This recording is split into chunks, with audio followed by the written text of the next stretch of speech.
അല്ല പിന്നെ വെച്ച് വിളമ്പണം അപ്പൊ പിന്നെ എന്താണ് 1000 വീട്ടിൽ കൊണ്ടുപോയി കൊടുക്കാതെ മൂർഖമ്പനിയാണല്ലോ ചവിട്ടി. അപ്പൊ പിന്നെ അതിലത്ത് ഈ ഇവിടുത്തെ കുട്ടും പയറും കൊടുത്താൽ എന്താ കുഴപ്പം? പ്രധാന ദൈവം കഴിഞ്ഞിട്ട് ചില പാർട്ടികളെ സൈഡിലൊക്കെ ഇരിക്കും. അതൊരു വിഷമം അവിടെ വേണ്ട. ഒന്ന് ഇങ്ങനെ കാണിച്ചിട്ട് നമ്മൾ പോകും. പരീക്ഷകൾ എന്ന് പറയുന്നത് തന്നെ യൂസ്ലെസ്. ഈ പരീക്ഷയ്ക്ക് നടത്തുന്ന മുഴുവൻ സാധനവും യൂസ്ലെസ് ആണ്. താനല്ലേ പഠിക്കാൻ പോയത്? അതെ, പഠിക്കേണ്ട ആവശ്യം തന്നെയല്ലേ? അതെ. വെളുത്ത തൊലിയുണ്ടെങ്കിൽ വിവരമുണ്ടെന്നാണ്. ജനാധിപത്യം പഠിപ്പിക്കുന്ന സ്കൂളുകൾ വേണം. ഇന്ത്യക്ക് സ്വാതന്ത്ര്യം കിട്ടിയ കാര്യം ആരും അറിഞ്ഞിട്ടില്ല. കുട്ടികൾ പഠിക്കുന്നതിനല്ല പോകേണ്ടത്, കളിക്കുന്നതിനാണ് പോകേണ്ടത്, കൂട്ടുകൂടാനാണ്. ക്വിക്ക് ഫ്രണ്ട്സിൽ ഇന്ന് അതിഥിയായി എത്തിയിരിക്കുന്നത് എഴുത്തുകാരൻ, ചിന്തകൻ, വാഗ്മി ശ്രീ മൈത്രേയൻ അദ്ദേഹമാണ്. ക്വിക്ക് ഫ്രണ്ട്സിലേക്ക് സ്വാഗതം. ഈ അങ്ങയുടെ ആദ്യം ചോദിക്കാനായിരുന്നു നാമം അങ്ങയുടെ മൈത്രേയൻ എന്നാണ്. അതിൻ്റെ യഥാർത്ഥം എന്താണ്? ഞാൻ ഗുരുകുലത്തിൽ പഠിച്ചിട്ടുണ്ട്. നീതിയുടെ ആ സമയത്ത് എൻ്റെ ചരിത്രം ഇപ്പോൾ വായിക്കുകയും പഠിക്കുകയൊക്കെ ചെയ്ത സമയത്ത് ഇൻസ്പയർഡായി സ്വീകരിച്ച പേരാണ് മൈത്രേയൻ. ആ പേര് പക്ഷേ ഒരു ഒഫീഷ്യലായിട്ടൊരു ചടങ്ങൊക്കെ നടത്തി. നീതി ഗുരുകുലത്തിൽ ചടങ്ങ് നടത്തി ഗുരുകുലത്തിൽ ബ്രഹ്മചാരി എന്നുള്ള നിലവാരത്തിൽ എൻ്റെ പേര് മാറ്റിയതാണ്. ഇന്നിത് പാസ്പോർട്ടും റേഷൻ കാർഡും ആധാറിലും എല്ലാം ഉള്ള പേര് മൈത്രേയൻ തന്നെയാണ്. അതുകൊണ്ട് നേരത്തെ ഉണ്ടായിരുന്ന എൻ്റെ പേര് ഇപ്പോൾ ഒരു രേഖയിലും ഇല്ല. അത് പറയാൻ മാത്രമേ ആഗ്രഹിക്കുന്നു. ഏത് കാലഘട്ടത്തിലായിരുന്നു ഇതിന്റെ? ഇത് 76-ലാണ് ഈ ചടങ്ങ് നടന്നത്. ഞാൻ പാസ്പോർട്ടൊക്കെ 78 ആയപ്പോൾ എടുത്തായിരുന്നു. അന്ന് തൊട്ട് ഈ പേരിലാണ്. ഞാൻ ആദ്യം നമ്മുടെ മാറ്ററിലോട്ട് വരാം. എനിക്ക് പാരന്റിങ്ങുമായിട്ട് ബന്ധപ്പെട്ട് കുറച്ച് കാര്യങ്ങൾ ചോദിക്കണമെന്ന് ആഗ്രഹമുണ്ട്. നമ്മുടെ ഒരു കൃത്യമായ യഥാർത്ഥ പാരന്റിങ് എങ്ങനെയായിരിക്കും നമ്മുടെ ഫാമിലിയിൽ നോക്കുമ്പോൾ? ഇന്നത്തെ ഫോർ എക്സാമ്പിൾ ജനറേഷൻ തരംതിരിച്ച് നോക്കുമ്പോൾ gen X, gen Y, gen Z അങ്ങനെയാണ് ഇപ്പോൾ പറയുന്നത്. മീൻസ് ന്യൂ ജനറേഷൻ, ഇപ്പോൾ ആൽഫ ജനറേഷൻ എന്ന് പറയും 2010 തൊട്ട് അങ്ങനെ പറയുന്നുണ്ട്. അതിൻ്റെ എന്താണ് ഡെഫിനേഷൻ കൊടുക്കുന്നത് എനിക്ക് പൂർണ്ണമായിട്ട് അറിയില്ല. അതുകൊണ്ടാണ് അങ്ങനെ ചോദിക്കുന്നത്. ജെൻ ആൽഫ കഴിഞ്ഞ് ജെൻ ബീറ്റ എന്നൊക്കെ പറയുന്നത്. അപ്പോൾ ഇപ്പോഴത്തെ കാലഘട്ടത്തിൽ ഈ കുട്ടികൾക്കുള്ള പാരന്റിങ് ഏത് രീതിയിലായിരിക്കും? നിങ്ങൾ ഈ പറയുന്ന കാറ്റഗറി എന്നൊക്കെ പറയുന്നതൊക്കെ ഈ യൂറോപ്പിലും അമേരിക്കയിലൊക്കെ ഉണ്ടാക്കിയ വരികളാണ്. ഒരർത്ഥവും ഇല്ലാതാണ് നമ്മളിവിടെ എല്ലായിടത്തും ഉപയോഗിക്കുകയും പറയുകയും ചെയ്യും. യാതൊരർത്ഥമില്ലാത്ത വാക്കുകളും വരികളാണ്. അത്രയും നമ്മളറിയാം. അതിങ്ങനെ ഓരോ സ്ഥലങ്ങളിൽ അവരുടെ ഒരു കൾച്ചറുമായിട്ട് ബന്ധപ്പെട്ട് പറയുന്ന വരികളെന്നേ ഉള്ളൂ. അത് ഇന്റർനെറ്റൊക്കെ ഉള്ളത് കാരണം കൊണ്ട് അതിങ്ങനെ കടന്നു വരികയും എല്ലാവരും അങ്ങോട്ടും ഇങ്ങോട്ടും ആ വാക്കുകളൊക്കെ ഉപയോഗിച്ച് പറയുകയൊക്കെ ചെയ്യുന്നു എന്നുള്ളതല്ലാതെ സത്യത്തിൽ യാതൊരു മീനിങ്ങും ഇല്ല. അത് അതിന്റെ കോണ്ടെക്സ്റ്റിൽ മാത്രം ചിലപ്പോൾ ഒരു മീനിങ്. നമ്മുടെ നാട്ടിനകത്ത് ഇപ്പോൾ ഒരു തമാശയൊക്കെ നിൽക്കുന്നത് പോലെയാണ്. ആ തമാശ വേറെ രാജ്യത്ത് കൊണ്ടുപോയിട്ട് ഉപയോഗിക്കാനൊക്കത്തില്ല. നമ്മളിപ്പോൾ അച്യുതാനന്ദന്റെ പ്രസംഗം നീട്ടി കുറുക്കിയൊക്കെ പറയുന്ന നിലവാരത്തിൽ നമ്മളിങ്ങനെ പറഞ്ഞാൽ നമ്മളെല്ലാവരും ചിരിക്കും. വേറൊരാൾ അങ്ങനെ പറഞ്ഞാൽ അത് പക്ഷെ വേറെ ഏതെങ്കിലും രാജ്യത്തുള്ളവരാരെങ്കിലും ആ ചിരിക്കും പങ്കുചേരാൻ പറ്റില്ല. കാരണം അവർക്ക് അച്യുതാനന്ദനെ അറിയില്ല, അദ്ദേഹം ഇങ്ങനെ പ്രസംഗിക്കുമായിരുന്നെന്ന് അറിയില്ല. ഇതുപോലെ കോണ്ടെക്സ്റ്റുവലായിട്ട് നമ്മൾ അറിയപ്പെടേണ്ട കുറെ കാര്യങ്ങളുണ്ട്. ലോകവ്യാപകമായി ഇത്തരത്തിലുള്ള ഇൻഫർമേഷൻസും കാര്യങ്ങളും ഒക്കെ അതിന്റെ കോണ്ടെക്സ്റ്റിൽ നിന്ന് മാറി ഇങ്ങനെ വരുന്ന കാരണം കൊണ്ട് ഇപ്പൊ ജനറേഷൻ മില്ലീനിയം ജനറേഷൻ എന്നൊക്കെ പറയുന്നതിനൊക്കെ എന്തെങ്കിലും മീനിങ് ഉണ്ടാകുന്നത് അവര് അങ്ങനെ പറഞ്ഞുകൊണ്ടിരുന്ന ഒരു ലോകത്ത് മാത്രമാണ്. അത് ഇന്റർനെറ്റ് ഉള്ളത് കാരണം കൊണ്ട് എല്ലാവരും പരക്കും. ചുമ്മാതെ എടുത്ത ആൾക്കാർ അങ്ങോട്ടും ഇങ്ങോട്ടും ഉപയോഗിക്കും. എല്ലാവർക്കും എന്തോ ജ്ഞാനമുള്ളത് പോലെ അങ്ങോട്ടും ഇങ്ങോട്ടും പറയും. അതുകൊണ്ട് തന്നെ നിങ്ങൾ തന്നെ ഇപ്പൊ അത് പറയുമ്പോൾ പെട്ടെന്ന് ആ കൺസെപ്റ്റിനകത്ത് എന്താണ് അർത്ഥമാക്കുന്നതെന്ന് അറിയാതെ കാരണം അറിഞ്ഞൂടാ. എനിക്കും അറിയില്ല. ഞാൻ ഈ വാക്കുകളൊക്കെ കേൾക്കാറുണ്ട്. അങ്ങനെ അറിയണമെന്നുണ്ടെങ്കിൽ നമ്മൾ അവരുടെ കോണ്ടെക്സ്റ്റ് ഒക്കെ വായിക്കുകയും പഠിക്കുകയൊക്കെ ചെയ്യുകയാണെങ്കിൽ കുറച്ചറിയാൻ പറ്റും. ഇപ്പൊ മില്ലീനിയം എന്ന് പറയും, മില്ലീനിയം ജനറേഷൻ എന്നൊക്കെ പറഞ്ഞാൽ എന്താണ് വ്യത്യാസം എന്ന് പറഞ്ഞാൽ ഒന്നുമില്ല, ഒരു കാര്യമില്ലാത്ത കൺസെപ്റ്റ്സ് ആണ് ഇതൊക്കെ. വെറുതെ പറയുന്നതാണ്. അത് വെച്ചിട്ട് ഇങ്ങനെ ആൾക്കാരെ കാറ്റഗറൈസ് ചെയ്യുക എന്ന് പറയുന്നത് എന്നുള്ളതേ ഉള്ളൂ. ജനറേഷൻ എന്ന് പറയുന്ന കൺസെപ്റ്റ് തന്നെ യൂസ്ലെസ്. എല്ലാ ദിവസവും മനുഷ്യർ ജനിക്കും. തീർച്ചയായിട്ടും. അപ്പൊ പിന്നെ എവിടെ നിന്നാണ് ജനറേഷൻ നമ്മൾ ചെയ്യുന്നത്, കണ്ടുപിടിക്കുന്നത്? വളരെ ആർബിട്രറി ആയിട്ട് പറയുന്നു എന്നുള്ളതാണ് നമ്മൾ മനസ്സിലാക്കേണ്ടത്. ഒരാളും അടുത്ത ആളുകളും തമ്മിലുള്ള വ്യത്യാസം എന്ന് പറയുന്നത് 20 വർഷം കഴിഞ്ഞിട്ടാണ് ഒരു ജനറേഷൻ എന്ന് പറയുന്നത് എടുക്കുമ്പോൾ. കുറെ പേര് 20 വർഷം കഴിഞ്ഞാണോ ജനിക്കുന്നത്? അങ്ങനെയാണോ? അല്ല, എന്നും ജനിക്കുന്നു, ദിവസവും ജനിക്കുന്നുണ്ടോ? അപ്പൊ എവിടെ കൊണ്ടുപോയി വെക്കും? അതുകൊണ്ടാണ് ചുമ്മാതെ വളരെ ആർബിട്രറി ആയിട്ട് അടുത്ത തലമുറയാണ് നീ എന്ന് പറഞ്ഞാൽ മറ്റൊരാളുടെ മേലിൽ ആധിപത്യത്തോടെ പെരുമാറാനായിട്ട് നമുക്ക് കഴിയും.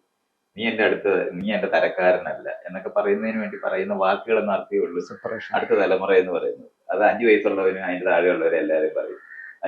10 വയസ്സായവനെയും പറയും. 10 വയസ്സ് പറയും അവനും ഞാനും തമ്മിൽ 5 വയസ്സിന്റെ വ്യത്യാസമുണ്ട് എന്നൊക്കെ പറഞ്ഞ് ഇങ്ങനെ പറയുമ്പോൾ ഒരു മീനിങ്ങും ഇല്ലാത്തതാണ് ഈ ജനറേഷൻ ഗ്യാപ്പ് എന്ന് പറയുന്നത്. ശുദ്ധ അസംബന്ധം പിടിച്ച കൺസെപ്റ്റ്സ് ഇതൊക്കെ നമ്മൾ എന്തിനാണ് ചോദിച്ചാൽ തെക്കനും വടക്കിനും. എവിടെ വരെയാണ് തെക്ക് തീരുന്നത് ഈ കേരളത്തിലെ? തെക്ക് തീരുന്നത് കൃത്യമായിട്ട് വെച്ചാൽ എനിക്കറിയാം പറയുന്നത്. അല്ല, തെക്ക് തുടങ്ങണ്ടേ? തെക്ക് തുടങ്ങണം, എവിടെ തുടങ്ങും? നമ്മളിപ്പോ കേട്ടത് നിങ്ങൾ ഇരിക്കുന്നിടത്തുനിന്ന് നിങ്ങളെ പറയേണ്ടി വരത്തില്ലേ തെക്ക്?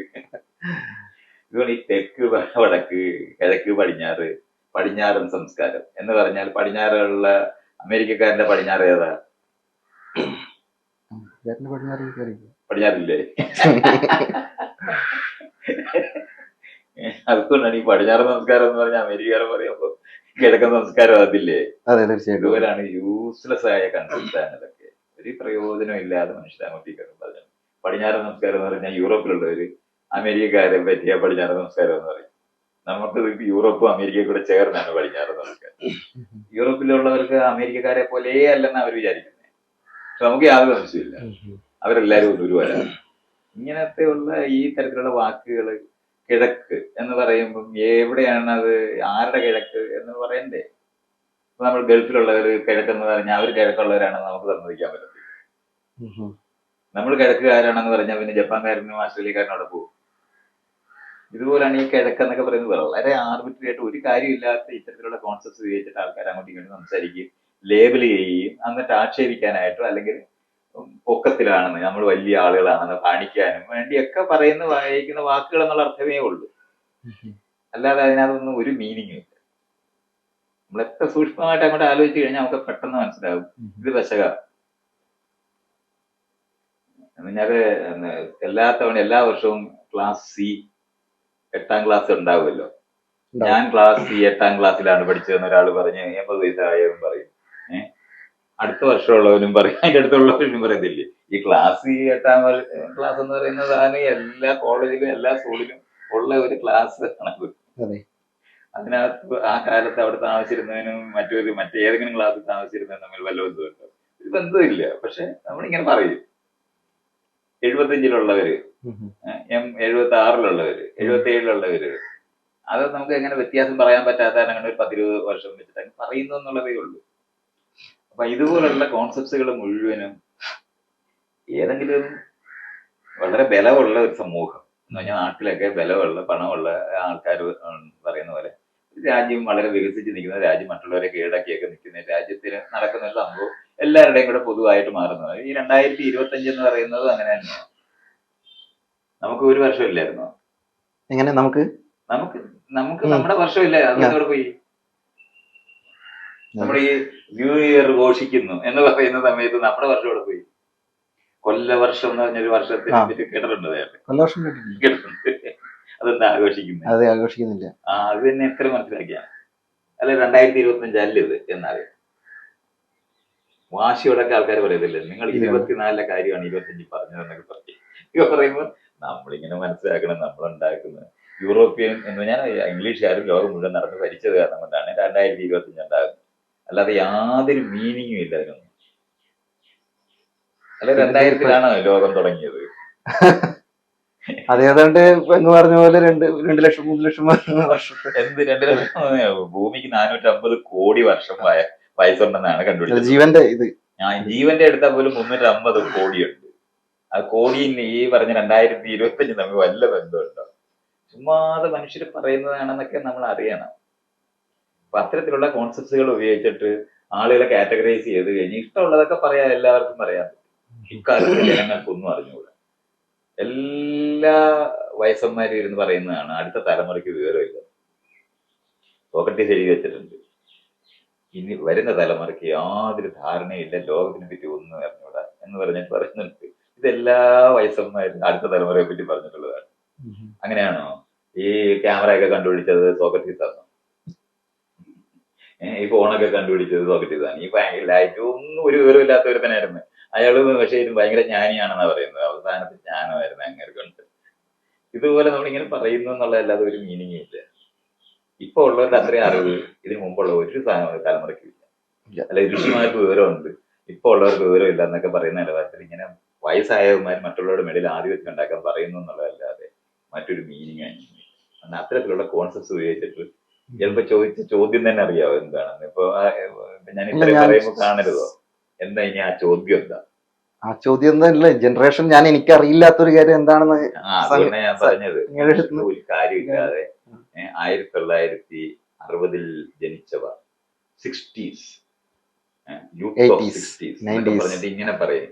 അതിങ്ങനെ ഓരോ പ്രദേശത്തുള്ള ആൾക്കാർ പറയുന്നു എന്നുള്ളതല്ലാതെ വേറെ മീനിങ് ഒന്നും ഇതിനൊന്നും. അമേരിക്കയിൽ ഉണ്ടായിരുന്ന ഹിപ്പി മൂവ്മെന്റ് വെച്ചിട്ട് അമേരിക്കക്കാരിങ്ങനെ പറയും, ഹിപ്പി, ഞങ്ങളൊരു ഹിപ്പി മൂവ്മെന്റിന്റെ കാലത്തുള്ളവരാണ്. 2000 എന്ന് പറഞ്ഞാൽ ലോകം അവസാനിക്കും എന്ന് പറഞ്ഞിട്ട് ഭയങ്കര ബഹളമായിരുന്നു. അതുകൊണ്ടാണ് ഈ 2000-ന് പ്രാധാന്യം ഉണ്ടായത്. ലോകം അവസാനിക്കുന്നത് ഇതുവരെ അവസാനിച്ചില്ല. അപ്പൊ അന്ന് 2000-ല് എന്തോ ഒരു കട്ട് ഓഫ് സ്ഥലം, മില്ലീനിയം എന്നൊക്കെ പറഞ്ഞ 1000 വർഷം, അയ്യോ എന്നൊക്കെ പറയും. എന്ത് ഈ 1000? ഭൂമിയായിട്ടൊക്കെ ഒരു ബന്ധം അതിനില്ല. മനുഷ്യന്റെ സംസ്കാരത്തിൽ പോലും ഇല്ല. മനുഷ്യരെന്ന് പറഞ്ഞാൽ നമ്മൾ പറയുന്ന മനുഷ്യരെ പറ്റി പറയാതെ 3 ലക്ഷം വർഷമുണ്ട്, ലക്ഷം ഉണ്ടെന്നെങ്കിലും അറിയാം. നമ്മുടെ സ്വന്തം കഥ, മനുഷ്യന്റെ കഥ. അപ്പൊ അത് തന്നെ ഒരു 3 ലക്ഷം വർഷം എടുത്തു. അതിനകത്തുനിന്ന് ഈ 2025 വെച്ചിട്ട് എന്തോ ഈ ഉണ്ടെന്നെങ്കിലും പറയട്ടെ. എന്തെങ്കിലും റിയലായ ഒരു തരംതിരിവാണോ? നമ്മള് കടലും വെള്ളവും എന്നൊക്കെ പറയുന്ന നിലവാരത്തിൽ ഒരു അതിരെങ്കിലും തോന്നുന്ന ഒരു സ്ഥലമുണ്ടല്ലോ. കടലിന്റെ അറ്റത്തിയല്ലോ ഇവിടെ വരെ ഭൂമി ഉള്ളു എന്ന് തോന്നുന്നത്. പക്ഷെ നമുക്ക് സൂക്ഷിച്ച് ആലോചിച്ചാൽ നമുക്ക് കാണാൻ പറ്റും, ഭൂമിക്ക് ഈ പറയുന്ന വെള്ളം കടലിൽ നിൽക്കണം എന്നുണ്ടെങ്കിൽ അതിനടിയിൽ മണ്ണ് വേണം. അതുകൊണ്ട് ഒരു പാത്രത്തിലാണ് ഈ വെള്ളം ഇരിക്കുന്നതെങ്കിൽ നമുക്കറിയുമ്പോൾ അടിയിൽ കൂടെ നടന്ന അപ്പുറത്ത് എന്നാൽ ഈ നമ്മുടെ അപ്പുറത്ത് ദൂരെയുള്ള ഭൂമി എന്ന് പറയുന്നത് ഒരു കുഴിയിലുള്ള വെള്ളമേ ഉള്ളു. അല്ല ഭയങ്കര കടലെന്ന് പറയുന്നത് നമ്മൾ ചെറുതായതുകൊണ്ട് പറയുന്നതല്ലേ. ഭയങ്കര കടലെന്ന് പറയുന്നത് കുറച്ച് വെള്ളമേ ഉള്ളു. ഭൂമിയുടെ കേന്ദ്രത്തിലോട്ട് 6000 കിലോമീറ്റർ ആഴമുണ്ട്. 6000 കിലോമീറ്റർ ആഴമുള്ളിടത്താണ് നമ്മളൊരു 12 കിലോമീറ്റർ ആഴമുള്ള കടലിലെ കാര്യം. 1000 ആഴമുള്ള 6000 ഇല്ലേ ഭൂമിക്ക് ഉള്ളിലോട്ട് എടുത്ത് അതിന്റെ കേന്ദ്രത്തിലോട്ട് നമ്മൾ പോവുകയാണെങ്കിൽ 6000 കിലോമീറ്റർ എങ്കിലും പോണം. അതിനകത്ത് 12 കിലോമീറ്ററിലാണ് ഈ വെള്ളം. 100-ഇല്ല, 200-ഇല്ല, 300-ഇല്ല, 6000 കിലോമീറ്ററിനകത്ത് അത്രയും ചെറിയ ഒരു കുഴിക്കകത്തുള്ള വെള്ളത്തിനെയാണ് മഹാസമുദ്രം അനന്തമായത് എന്നൊക്കെ പറഞ്ഞ് നമ്മളൊരു പേട്ട് ജീവി ആയതുകൊണ്ട് മാത്രം പറയുന്നതാണ് ഇതൊക്കെ. അപ്പൊ ഇതുപോലുള്ളതൊക്കെ നമ്മൾ മനസ്സിലാക്കി നമ്മളിങ്ങനത്തെ കൺസെപ്റ്റുകളൊക്കെ ഇങ്ങനെ പറയുമ്പോൾ സത്യത്തിൽ നമുക്ക് ഒന്നും കോംപ്രിഹെൻഡ് ചെയ്തിട്ടല്ല അതൊക്കെ പറയാം, വെറുതെ അങ്ങ് പറയുകയാണ് ചെയ്യുന്നത്. നമ്മളിപ്പോ അതിന്റെ കൂടെ തന്നെ ഞാനൊരു ചോദ്യം ചോദിച്ചായിരുന്നു, പേരന്റിങ് നമ്മളെ കുടുംബത്തില് ഞാൻ ചോദിക്കാനുള്ള ഒരു റീസൺ മനസ്സിലായി. പേരന്റിങ് എന്ന് നമ്മൾ പറയുമ്പോൾ ഏത് മനുഷ്യരുടെ അടുത്താണ് ചോദ്യം എന്നുള്ള ചോദ്യം വളരെ പ്രസക്തമാണ്. പേരന്റിങ് എന്ന് പറയുമ്പോൾ ലോകത്തുള്ള മുഴുവൻ പേർക്കും കൂടെ ചേരുന്ന പേരന്റിങ് ഒന്നും ലോകത്തില്ല. അത് നമ്മൾ ഇതുപോലെ നേരത്തെ പറഞ്ഞതുപോലെ അറിയേണ്ടത് ഒന്നാണ്. ആരാണ് ഈ ചോദ്യം ചോദിക്കുന്നവരോട് പറയാൻ പറ്റുന്ന ഒരു കാര്യമാണ്. ചോദ്യം ജനറലായിട്ട് പറയാൻ വളരെ പാടുകയാണ്. ധനമുള്ളവരുണ്ട്, തീരെ ധനമില്ലാത്തവരുണ്ട്, നടുക്ക് പലതരത്തിലുള്ള തട്ടുകളിലായിട്ട് മനുഷ്യർ കഴിയുന്നവരെടുത്താണല്ലോ നമ്മൾ ഈ പേരന്റിങ്ങിനെ പറ്റി പറയുന്നത്. അപ്പൊ നിങ്ങളുടെ കുട്ടിയെ എവിടെ വിടണം എന്നൊരു ചോദ്യം ചോദിക്കുമ്പോ ആരുടെ കുട്ടിയെ വിടുന്ന കാര്യം പറയുന്നത്? ഇവിടെ അട്ടപ്പാടിയിലെ ആൾക്കാരുണ്ട്, വയനാട്ടിലെ ആൾക്കാരുണ്ട്, ആദിവാസികളെന്ന് വിളിക്കുന്നവര്. അവരുടെ കുട്ടികളെ പറ്റി നമ്മൾ എന്തുമായിരിക്കും പറയുന്നു കൊടുക്കുന്നത്? ഇനി ഗ്രാമപ്രദേശത്ത് താമസിക്കുന്ന ആൾക്കാർ, ഉണ്ട്. കൊച്ചു പട്ടണത്തിൽ താമസിക്കുന്നവർ, ഉണ്ട്. നഗരത്തിൽ താമസിക്കുന്നവർ, ഇതിൽ ആരോടാണ് നിങ്ങൾ, ഞാൻ ആരോടാണ് ഇപ്പൊ ഇയാൾ ചോദിക്കുന്ന ചോദ്യത്തിന് ഉത്തരം പറയുന്നത്? തെക്കൻ കേരളത്തിലെ ഗ്രാമപ്രദേശവും ഇടുക്കിയിലെ അതെ. ഗ്രാമപ്രദേശവും കാസർഗോട്ടെ ഗ്രാമപ്രദേശവും തമ്മിൽ ഒരു ബന്ധവുമില്ല. ഏത് ഗ്രാമപ്രദേശവും ഇത് ചോദിക്കാൻ പേര്. നമ്മൾ ഈ പേരന്റിങ് എന്നൊക്കെ ഞാൻ പറഞ്ഞിട്ട് നിങ്ങൾ ഇന്ന സ്കൂളിൽ വിടണം എന്ന് പറയുമ്പോൾ ആ സ്കൂളൊന്നും അടങ്ങില്ല. പിന്നെ ഞാനെങ്ങനെ അത് പറഞ്ഞു കൊടുക്കുന്നത്? സ്കൂള് ഗവൺമെന്റ് സ്കൂളുണ്ട്, ആ. പ്രൈവറ്റ് സ്കൂൾ എന്ന് പറയും. അപ്പൊ എയ്ഡഡ് ആയിട്ടുള്ള ഗവൺമെന്റ് സ്കൂൾ പോലെ തന്നെ വർക്ക് ചെയ്യുന്ന പ്രൈവറ്റ് സ്കൂളാണോ, അതോ പണക്കാരെല്ലാരും കൂടെ പൈസ കൊടുത്ത് വിടുന്ന സ്കൂളിലാണ്? എവിടെയാണ് നിങ്ങൾ കുട്ടി സ്കൂൾ വിട്ടിട്ട് നമുക്ക് വീട്ടിലെ കാര്യം മീൻസ് ചോദിക്കുകയാണെങ്കിൽ ഇപ്പൊ ഒരു 5-10 വയസ്സുള്ള കുട്ടികളെ ഇപ്പോഴത്തെ ഇത് തന്നെ ഏത് വീട്ടുകാരൻ എന്നുള്ളതാണ് എന്റെ പ്രശ്നം. ഞാൻ ഈ സാധാരണക്കാരെ നാട്ടിൽ മലബാറിലെ ആൾക്കാർ ലോകത്തില്ല, ഇല്ല. സാധാരണക്കാരെന്ന് വെച്ചാൽ ആളും ലോകത്തില്ല. ഈ പറയുന്ന പോലെയാണ് നിങ്ങൾ മീനെ പിടിച്ച് ജീവിക്കുന്നവരാണ്. നിങ്ങൾ സിറ്റിയില് കൃഷി ചെയ്യുമ്പോൾ ഏത് കൃഷി ചെയ്യുന്നത് എന്നുള്ള വലിയ പ്രധാനമാണ്. നിങ്ങൾ നെൽകൃഷിയാണോ ചെയ്യുന്നത്, അതോ കരകൃഷിയാണോ, അതോ ഈ വില വിൽക്കാനായിട്ട് വേണ്ടി ഉണ്ടാക്കുന്ന കൃഷിയാണോ ചെയ്യുന്നത്? ഇതൊക്കെ വ്യത്യാസമാണ്. ഇതൊക്കെ ഇതുപോലെ ഞാൻ എന്തിനാ ഇത് പറയുന്നതെന്ന് ചോദിച്ചാൽ, നമുക്ക് ഒരു പ്രയോജനമില്ലാത്ത ഡിസ്കഷൻസ് നമ്മൾ എല്ലാവരും ചെയ്യും. നിങ്ങൾ ഒരാള് ചോദിക്കുമ്പോൾ ആ ആളിനോട് പറയേണ്ട ഉത്തരങ്ങളാണ് പലപ്പോഴും ഉള്ളത്. അല്ലാതെ നമ്മൾ ജനറലൈസ് ചെയ്യാനേ പറ്റില്ല. ആരോടാണ് പിന്നെ പറയാൻ പറ്റുന്നത്? ഇവിടുത്തെ വിദ്യാഭ്യാസ വകുപ്പിലെ ഒരു ഉന്നത ഉദ്യോഗസ്ഥനോ അല്ലെങ്കിൽ മന്ത്രിയോ ചോദിക്കുകയാണ് സ്കൂൾ എങ്ങനെ നടത്തണം എന്ന് പറഞ്ഞാൽ എനിക്ക് പറയാൻ പറ്റും. അതിന് പൊതുവായിട്ട് ഒരു പബ്ലിക് സ്കൂൾ എങ്ങനെ നടത്തണം എന്ന് പറയുന്നിടത്തെ ഉത്തരവുണ്ട്. ആ പബ്ലിക് സ്കൂൾ ഉണ്ടാക്കി കഴിഞ്ഞാൽ അവിടേക്ക് വിടുന്ന കുട്ടികളെ വിടുന്ന ഒരാള് ഇവിടെ ഞാൻ ഏത് സ്കൂളിലാണ് ഇതിനകത്ത് വിടുന്നത്? ഇങ്ങനെ വളരെ സ്പെസിഫിക് ആണ് ഈ ചോദ്യങ്ങളൊക്കെ. ഇങ്ങനെ അറിയാതെ ഞാൻ ഇപ്പോ കുട്ടികളെ രാവിലെ എണീറ്റ് ഇന്നതുപോലെ ചെയ്യണം എന്ന് പറയുമ്പോൾ രാവിലെ എണീറ്റ് 4 മണിക്ക് ജോലിക്ക് പോകേണ്ട ഒരു അമ്മയുടെ അച്ഛൻ്റെ അടുത്ത് നമ്മൾ ഈ രാവിലെ എണീക്കുമ്പോൾ വേറെ വല്ലവരെ ഏൽപ്പിച്ചിട്ടായിരിക്കും അവര് കൊച്ചിനെ ഏൽപ്പിച്ചിട്ടായി പോയിരിക്കുന്നത്. അവരുടെ അടുത്താണ് വളരെ കൃത്യമായിട്ട് നമ്മൾ ഈ കാര്യങ്ങൾ പറയുന്നത്. ദരിദ്രനായ ഒരാള് ആശുപത്രി വരുമ്പോ മരുന്ന് കുറിച്ച് കൊടുക്കുമ്പോഴേ അയാൾക്ക് മേടിക്കാൻ കഴിവുള്ള മരുന്ന് കുറിച്ച് കൊടുത്തില്ലെങ്കിൽ ഒരു പ്രയോജനം മേടിക്കത്തില്ല, അയാൾ മേടിക്കത്തില്ല എന്നുള്ള. അതുപോലാണ് ഞാനിപ്പോ നിങ്ങളുടെ അടുത്ത് ചോദ്യത്തിന് ഉത്തരം പറഞ്ഞാല് ഇത് ആരോടാ ഞാൻ ഈ പറയുന്നതെന്ന് എനിക്ക് അറിയേണ്ടത്. ഞാനിത് പറയുന്നത് പ്രയോജനപ്പെടുന്നതിന് വേണ്ടിയാണ്. ഇനി നമ്മൾ കുട്ടിയെ വളർത്തുന്നതെന്ന് പറഞ്ഞാൽ അത് ആണാന്നോ പെണ്ണാന്നോ എന്ന ചോദ്യം പിന്നെയും വരും. അത് രണ്ടിനകത്ത് ഇതുപോലെ പ്രശ്നമാണ്. അവിടെ ഏത് തരത്തിലെ സ്കൂൾ ഉണ്ടെന്നുള്ളത് ചോദ്യമായിരുന്നതിന് ഉത്തരവായിരുന്നു ഞാൻ നേരത്തെ പറഞ്ഞത്. അത് അത്തരത്തിൽ അവിടെ എന്തെല്ലാം വിഷയങ്ങൾ പഠിപ്പിക്കുന്ന സ്കൂളാണ്. പലതരത്തിലെ സ്കൂളുകൾ ഉണ്ടെന്ന് നമുക്ക് കാണാം. അപ്പൊ പറയും ആൾക്കാർ എന്നോട് ചോദിക്കും CBSE ആണോ സ്റ്റേറ്റ് ആണോ എന്നൊക്കെ ചോദിക്കും. അപ്പൊ നമുക്ക് വിദ്യാഭ്യാസത്തിനെ പറ്റി സംസാരിച്ചു തുടങ്ങുന്നത് പെട്ടെന്ന് ഈ കരിക്കുലത്തിനകത്തുള്ള ഈ ഡിഫറൻസസ് മുഴുവൻ വരും. ഗവൺമെന്റ് സ്കൂളിൽ പഠിപ്പിക്കുന്നവരും പ്രൈവറ്റ് സ്കൂളിൽ പഠിപ്പിക്കുന്നതെന്ന് പറയുമ്പോൾ, പ്രൈവറ്റ് എന്ന് ഞാൻ പറഞ്ഞില്ലേ, എയ്ഡഡ് ആയ പ്രൈവറ്റ് സ്കൂളാണെന്നുണ്ടെങ്കിൽ ഗവൺമെന്റ് സ്കൂൾ പോലെ തന്നെയായിരിക്കും അത്. അപ്പൊ നമുക്ക് കുറച്ച് ജനറൽ ആയിട്ടൊക്കെ പറയാൻ പറ്റും. ഇയാള് ചോദിക്കുമ്പോൾ താന് സാധാരണക്കാരനാണ് എന്നുള്ള അർത്ഥത്തിലാണല്ലോ പറയുന്നത്. ഇത് ഏതാ ഈ സാധാരണക്കാരൻ? ഇതാണ് ഞാൻ ഈ പറയുന്നത്. സാധാരണക്കാരൻ എന്ന് പറയുമ്പോൾ കൃഷി ചെയ്ത് ജീവിക്കുന്നവനാണോ, അതോ LD ക്ലർക്കാണോ, UD ക്ലർക്കാണോ, അതല്ല അതിന്റെ മേളിലുള്ള ഉദ്യോഗസ്ഥനാണോ? ഇതൊക്കെ ഇല്ലേ? ആരോടാണ് നമ്മൾ ഈ വിഷയങ്ങളൊക്കെ പറയുന്നത്? ചുമ്മാതാണ് നമ്മൾ ഈ വലിയ ഡിസ്കഷൻസ് ഒക്കെ ചെയ്യുമ്പോൾ ഒരു സിസ്റ്റത്തിനകത്ത് പറയാൻ പറ്റുന്ന കാര്യങ്ങൾ. അതുകൊണ്ടാണ് ഞാൻ പറഞ്ഞത്, ഒരു ഉന്നത ഉദ്യോഗസ്ഥനായിരിക്കുന്ന, വിദ്യാഭ്യാസത്തിനകത്ത് ഉദ്യോഗസ്ഥനായിരിക്കുന്ന, അല്ലെങ്കിൽ ഒരു മന്ത്രി ആയിരിക്കുന്ന ഒരാൾ എന്നോട് ചോദിക്കാണ് നമ്മൾ ഈ സ്കൂളൊക്കെ എങ്ങനെയാണ് നടത്തേണ്ടതെന്ന് ചോദിക്കുമ്പോൾ നമുക്ക് പറയാൻ പറ്റുന്ന കുറെ കാര്യങ്ങൾ. പക്ഷെ ആ ഉണ്ടായിരിക്കുന്ന സ്കൂളിലേക്ക് വിടാനായിട്ട് കഴിയുന്ന ഒരാള്, ആ സ്കൂളിലേക്ക് തന്നെ വിടാൻ കഴിയുന്ന ഒരാളുടെ ഉത്തരം നമ്മൾ പറയാൻ പറ്റും അവരുടെ ചോദ്യത്തിന്.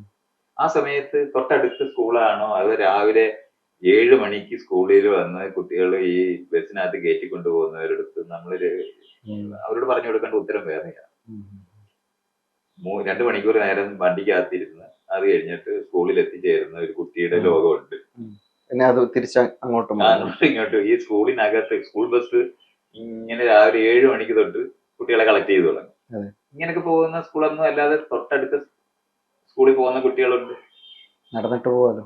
ആ പറയുന്ന തരത്തിലുള്ള വ്യത്യാസങ്ങൾ മുഴുവൻ ഈ പറയുന്ന സ്ഥലത്ത് പറയുന്നുണ്ട്. പിന്നെ കരിക്കുലത്തിനകത്ത് നമുക്ക് 2 പേർക്കും, ഞാൻ ഈ പറയുന്ന എനിക്കോ തനിക്കോ യാതൊരു റോളും ഇല്ലാത്തൊരു സ്ഥലമാണ് ഇവർ ഈ പറയുന്ന കരിക്കുലം ഉണ്ടാക്കുന്ന സിലബസ് എന്ന് പറയുന്നത്. ആ സിലബസ് ഉണ്ടാക്കിയത് പഠിപ്പിക്കാൻ ബാധ്യതയുള്ള അധ്യാപകനും പഠിക്കാൻ ബാധ്യതയുള്ള കുട്ടികളും ടൈം ഫ്രെയിമിനകത്ത് ഗണിതമായിട്ട് പഠിപ്പിക്കേണ്ടവരും. ആ സിലബസ് എന്ന് പറയുന്നത് പഠിപ്പിക്കാനേ കൊള്ളത്തില്ലെന്ന് കണ്ടെത്തിയവരായിരിക്കും ഒരു 90% അധ്യാപകർ. അവർക്ക് അത് മാറ്റാനൊന്നും നോക്കത്തില്ല.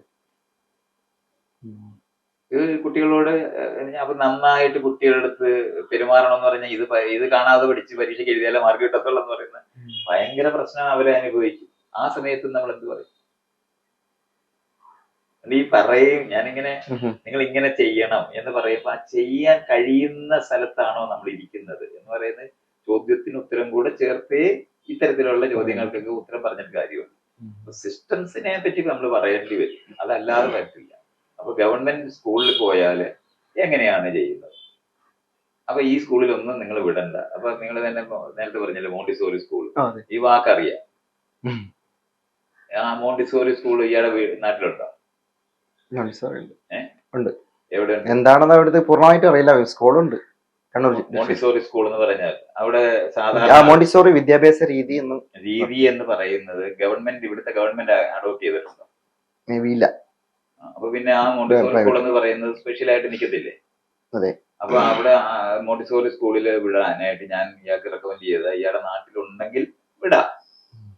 പക്ഷെ ഇയാൾക്ക് അഫോർഡ് ചെയ്യാൻ പറ്റുമെന്ന സ്കൂളായിരിക്കും അത്. ആയിരിക്കില്ല. ഇതാണ് അതിനകത്ത് പറഞ്ഞാൽ നമ്മൾ ഈ സ്കൂളിനെ പറ്റിയൊക്കെ നമ്മളിങ്ങനെ പറയുമ്പോൾ ആ വിദ്യാഭ്യാസ രീതി കൊള്ളാം, കുട്ടികളെ അവിടെ വിടണം എന്ന് പറഞ്ഞിട്ട് ഞാൻ സംസാരിക്കുകയാണെന്നുണ്ടെങ്കിൽ നിങ്ങളുടെ കുട്ടികളെ അവിടെ വിടാനായിട്ട് ആ സ്കൂൾ അവിടെ വേണ്ടേ? അല്ലെങ്കിൽ ആ സിസ്റ്റം ഗവൺമെന്റ് അഡോപ്റ്റ് ചെയ്യണം. അപ്പൊ ഗവൺമെന്റിനകത്തുണ്ടാകുന്ന അഡോപ്റ്റ് ചെയ്തിട്ടുണ്ടാക്കുന്ന സിസ്റ്റത്തിനകത്ത് നമുക്ക് എന്താണ് ചെയ്യുന്നത്? അപ്പൊ ഈ സ്കൂളിൽ ഏത് സ്കൂളിൽ വിടണം എന്നുള്ള ചോദ്യം അവൈലബിൾ ആയ സ്കൂളിൽ വിടാനേ പറ്റൂ. അതിനുശേഷമുള്ള കഥയേ ഉള്ളൂ. പൊതുവെ ഞാൻ ഇങ്ങനെയുള്ള കാര്യം പറയുകയാണെന്നുണ്ടെങ്കിൽ ചുറ്റുപാടുള്ള സ്കൂളിലേക്ക് നിങ്ങൾ കുട്ടികളെ വിടുക എന്ന് പറഞ്ഞാൽ കുട്ടികൾ പഠിക്കുന്നതിനല്ല പോകേണ്ടത്, കളിക്കുന്നതിനാണ് പോകേണ്ടത്, കൂട്ടുകൂടാനാണ് പോകേണ്ടത് മാത്രമേ ഇപ്പൊ പറയുള്ളൂ ഞാൻ. കാരണം അവിടെ പഠിപ്പിക്കുന്ന ഒന്നും പ്രയോജനമുള്ള ഒരു കാര്യമല്ലെന്ന് അറിയാം. അപ്പൊ പിന്നെ വേറെ തരത്തിലുള്ള വിദ്യാഭ്യാസം വീടുകളിനകത്ത് അല്ലെന്നുണ്ടെങ്കിൽ ഇന്ന് നമുക്ക് മീഡിയ ഉള്ളത് ഇന്റർനെറ്റ് ഉള്ളത് കാരണം കൊണ്ട് അതിനെ പഠിപ്പിക്കാൻ പറ്റും എന്ന് പറയുന്ന ഒരു ഉത്തരമേ ഉള്ളൂ. അല്ല വേറെ ഉത്തരവൊന്നുമില്ല. അല്ല സ്കൂളിനകത്ത് പോയിട്ട് അവിടെ പഠിപ്പിക്കുന്ന സിലബസ് ശരിക്കും പഠിച്ചാൽ നിങ്ങൾ ജീവിതത്തിനകത്ത് ഗുണം ഉണ്ടാകുമെന്ന് പറഞ്ഞാൽ തൊഴിലില്ലാത്ത ആൾക്കാരായിട്ട് മാറാമെന്നുള്ളതല്ലാതെ വേറെ ഒന്നും ഇനി സംഭവിക്കുന്നില്ല. ഓരോ വർഷം കഴിയും തോറും ഇവിടെ പഠിപ്പിക്കുന്ന ഈ സിലബസ് അനുസരിച്ച് പഠിപ്പിക്കുന്ന ആൾക്കാർ ആ വിദ്യാഭ്യാസം കൊണ്ട് അവരെന്തെങ്കിലും ആകത്തില്ല. ഒരു സർട്ടിഫിക്കറ്റ് കൊണ്ട് എവിടെങ്കിലും പോയിട്ട് തൊഴിൽ മേടിക്കുന്നതിനെ പറ്റി അത് ഒരു 100 പേരുള്ളതിനകത്ത് 10 പേർക്ക് തൊഴിൽ കൊടുക്കുന്ന ഒരു സ്ഥാപനത്തിനകത്ത് കോമ്പറ്റീറ്റീവ് ആയിട്ട് അവിടെ പോയിട്ട് പരീക്ഷയ്ക്ക് എഴുതി ആ പരീക്ഷ എഴുതിയായിട്ട് ചുമ്മാതായിരിക്കും ജയിക്കുന്നത്. അത് കഴിഞ്ഞ് സെലക്ട് ചെയ്യുന്നതിനൊക്കെ വേറെ വല്ലവരുടെയൊക്കെ കാലും ഒക്കെ പിടിച്ചിട്ടൊക്കെ ആയിരിക്കും ചെയ്യുന്നത്. ഈ പറയുന്ന സാധനം ഒന്നും നമ്മുടെ വിദ്യാഭ്യാസമായിട്ടൊന്നും ഒരു ബന്ധമില്ല. അപ്പൊ പിന്നെ നിങ്ങളോട് ഞാൻ കുട്ടിയെ എവിടെ വിടണം എന്തിനു വിടണമെന്ന് ഞാൻ എങ്ങനെ പറയും? പറയാൻ പറ്റില്ല, പറയാനേ പറ്റത്തില്ല. ഇതാണ് യാഥാർത്ഥ്യം. അതാണ് ഈ പറയാനേ പറ്റില്ല എന്നുള്ള യാഥാർത്ഥ്യമാണ്. കാരണം നിങ്ങൾക്ക് അവൈലബിൾ ആയിരിക്കുന്ന സ്കൂളുകളിൽ വിട്ടുകൊണ്ട് ഒരു വിദ്യാഭ്യാസം കൊടുക്കാൻ പറ്റത്തില്ല. പരീക്ഷയ്ക്ക് കാണാതെ പഠിച്ച് എഴുതുന്നവര് മാർക്ക് കിട്ടും. അവർക്ക് മാർക്ക് കിട്ടി പാസ്സായാല് ജീവിതം സുരഭിലമാകും എന്ന് പറയുന്നതിന് യാതൊരു തെളിവുമില്ല. പഠിച്ചതൊന്നും തന്നെയല്ല ആരും ജീവിക്കുന്നത്. പഠിച്ചത് ജീവിക്കുന്നത് നമ്മൾ പ്രൊഫഷണൽ എന്ന് പറയുന്ന കോളേജിൽ പഠിക്കുന്നവർ മാത്രമാണ് അല്പമെങ്കിലും പഠിച്ചത് ജീവിക്കുന്നത്. ഡോക്ടറായിട്ട് പഠിച്ചവർ ഡോക്ടറാകുക, വക്കീലായി പഠിച്ചവൻ വക്കീലാകുക, അല്ലെങ്കിൽ എന്താണ് എഞ്ചിനീയറിംഗ് പഠിച്ചവർ എഞ്ചിനീയർ ആകും എന്നൊക്കെ പറയുന്നത് കുറെ നാൾ മുമ്പ് വരെ ശരിയാണ്. പക്ഷെ ഇപ്പൊ എഞ്ചിനീയറിംഗ് പഠിച്ചവരൊക്കെ വേറെ പണിയൊക്കെ ചെയ്യുന്നു. ഡോക്ടർ പഠിച്ചവരൊക്കെ IAS എഴുതി വെച്ച് പോകുന്നുണ്ട്. ഇങ്ങനെ നമുക്ക് അതൊക്കെ നമ്മൾ കാണുന്നു.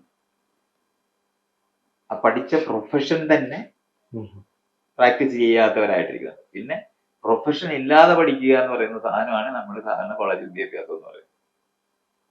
അവിടെ വിഷയങ്ങൾ എടുത്ത് പഠിക്കും. സ്പെഷ്യലൈസേഷൻ ബി എക്കൊക്കെ എത്തുമ്പോൾ BSc എത്തുമ്പോൾ ഏതെങ്കിലും ഒരു വിഷയം കൂടുതൽ പഠിക്കുക എന്ന് പറയുന്ന ന്യായം. ആ ന്യായം അനുസരിച്ച് പഠിച്ചാൽ അതിനനുസരിച്ചിട്ടുള്ള ഒരു തൊഴിലും ഇന്ന് ലോകത്തില്ല. പഠിച്ചതൊന്നും തന്നെയല്ല ആരെങ്കിലും ജീവിക്കുന്നത്. ലോകത്തേ ഇല്ല. കാരണം അത് അത്രയും പുറകിലായി പോയി. ആ സിലബസുകളൊക്കെ ഒന്നും തന്നെയും പ്രയോജനമുള്ളതല്ല.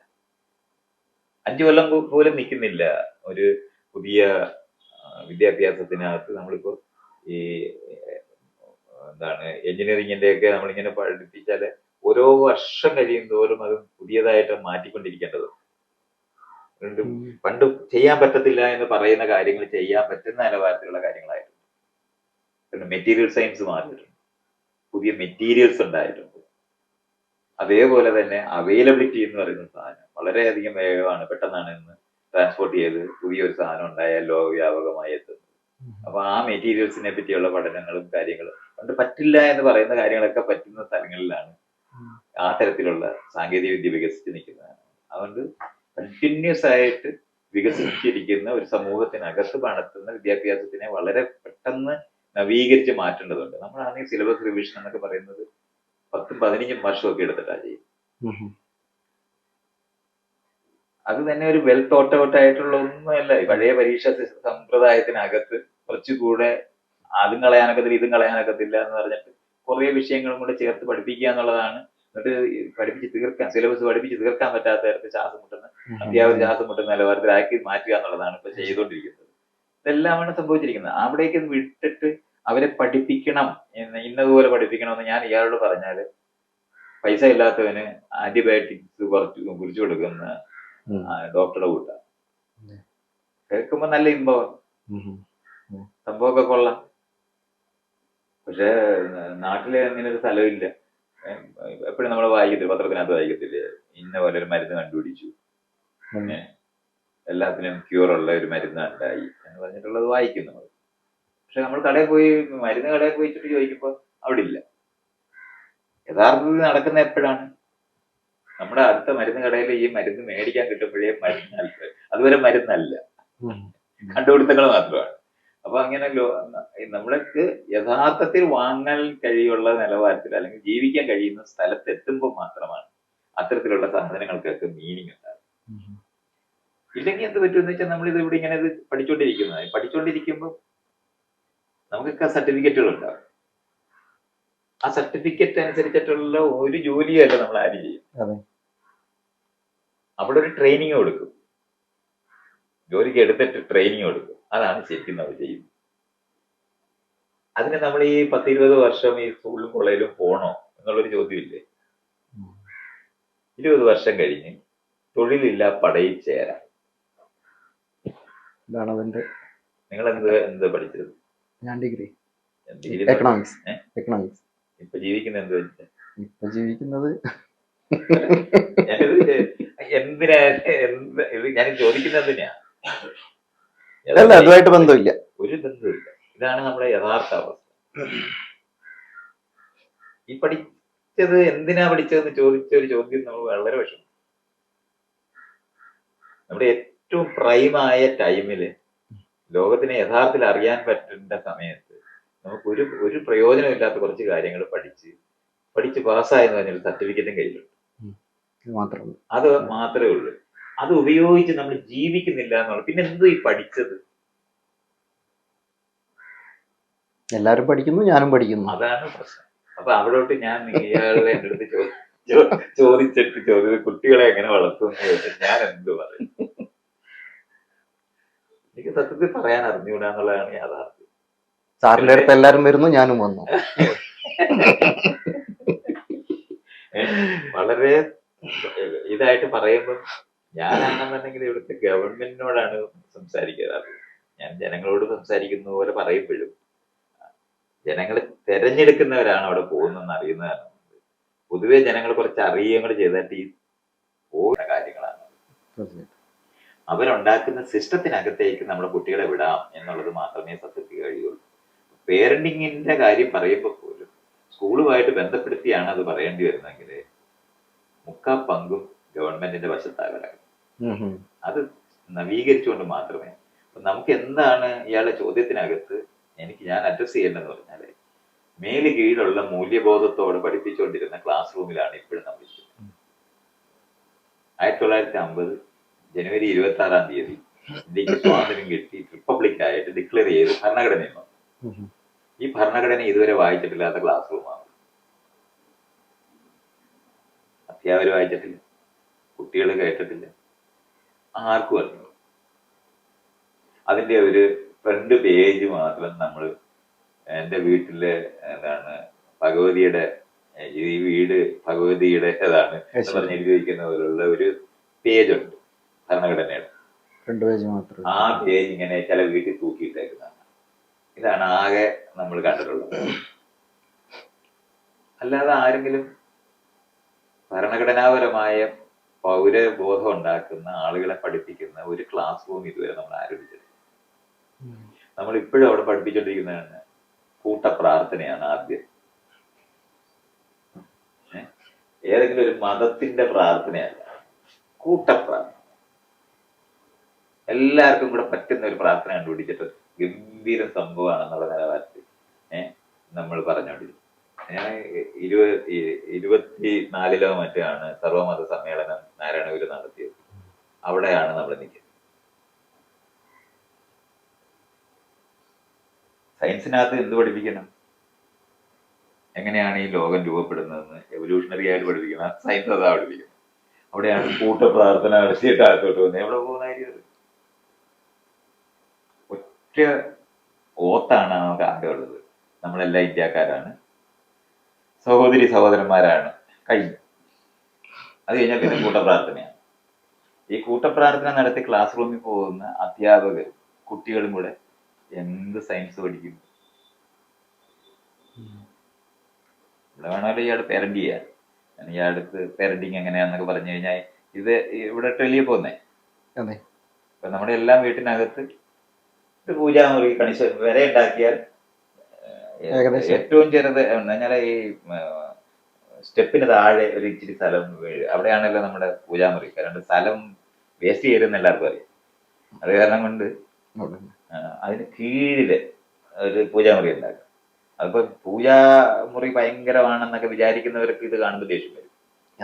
പക്ഷെ എല്ലാവർക്കും അറിയാം ഒരു പ്രയോജനമില്ലാത്തൊരു പണിയാണ്. പക്ഷെ ഇല്ലാതിരുന്ന വല്ല കുഴപ്പമാകണ്ട വിചാരിച്ചിട്ട് നമ്മൾ ഈ അമ്പലത്തിലൊക്കെ പോകുമ്പോ പ്രധാന ദൈവം കഴിഞ്ഞിട്ട് ചില പാർട്ടികളെ സൈഡിലൊക്കെ ഇരിക്കും. അവിടെ ഒന്ന് ഇങ്ങനെ കാണിച്ചിട്ട് നമ്മൾ പോകും. കാരണം ഏതാ കടിക്കുന്നതെന്ന് അറിയാനൊക്കെ തരും. അപ്പൊ അത് കാരണം കൊണ്ട് ഈ സൈഡിലേക്ക് ഇതുപോലെയാണ് ഞാൻ ഈ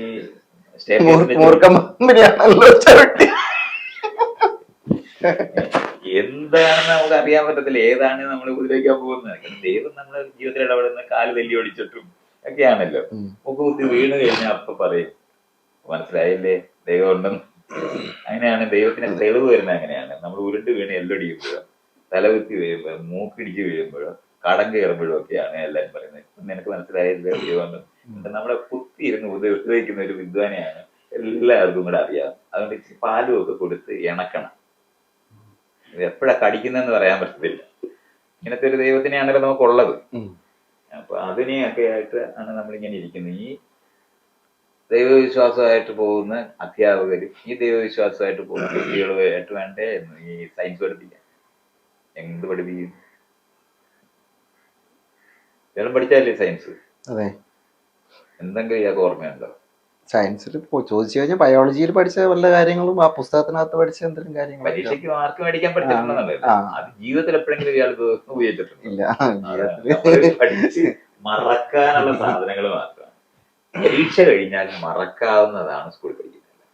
പിന്നെ അതുകൊണ്ട് പിന്നെ ഒരു പ്രശ്നമില്ല. മറന്നു കളയാനുള്ള സാധനമാണ് സ്കൂൾ ക്ലാസ് റൂമിലുള്ളത്. സർട്ടിഫിക്കറ്റ് മേടിച്ചാൽ അപ്പത്തൊട്ട് മറക്കും. പിന്നെ നമുക്ക് യാതൊരു അർത്ഥമില്ല. കാരണം ഇത് ജീവിക്കുന്നില്ല എന്ന് എല്ലാവർക്കും അറിയാം. പരീക്ഷയ്ക്ക് മാർക്ക് മേടിച്ച് കഴിഞ്ഞാൽ പ്രയോജനരഹിതമായ ഒരു കാര്യമാണ് ക്ലാസ് റൂമിൽ പഠിപ്പിക്കുന്നത്. പക്ഷെ അത് വെച്ചിട്ടാണ് നമ്മൾ ഈ ക്യാമറ ഉണ്ടാക്കുന്നത്, അത് വെച്ചിട്ടാണ് നമ്മൾ ഈ മേശ ഉണ്ടാക്കുന്നത്, അത് വെച്ചിട്ടാണ് ഈ പെര ഉണ്ടാക്കുന്നത്, അത് വെച്ചാണ് കറണ്ട് ഉണ്ടാക്കുന്നത്. പക്ഷെ നമുക്ക് ഒരു പ്രയോജനം ഇല്ലെന്ന് നമ്മൾ പറയുന്നത്. വീട്ടുകാർ പഠിപ്പിക്കുന്ന സാധനമാണ് നമ്മൾ ചെയ്യുന്നത്. അമ്മയും അച്ഛനും സ്കൂളിൽ പോകാത്ത അമ്മയും അച്ഛനും പഠിപ്പിച്ച സാധനമാണ് നമ്മൾ ജീവിക്കുന്നത്. എല്ലാവർക്കും അറിയാം. അതുകൊണ്ട് ഈ ക്ലാസ് റൂമിൽ നിങ്ങൾക്ക് എങ്ങനെ വേണമെങ്കിലും പേരന്റ് ചെയ്യാം, ഒരു പ്രശ്നമില്ല. നാട്ടുകാരെ തല്ലരുതെന്നേ ഉള്ളൂ. ഇതിലോട്ട് ഇനി ഒരു തവണ കൂടെ ഞാനൊന്ന് അതിലോട്ട് വരാം. എന്തുകൊണ്ട് ഞാൻ അതിലേക്ക് വന്നോ എന്നുള്ളത് എനിക്ക് പാരന്റിങ് മീൻസ് ഞാനത് കൂടുതൽ അതിലോട്ട് വരുന്നില്ല.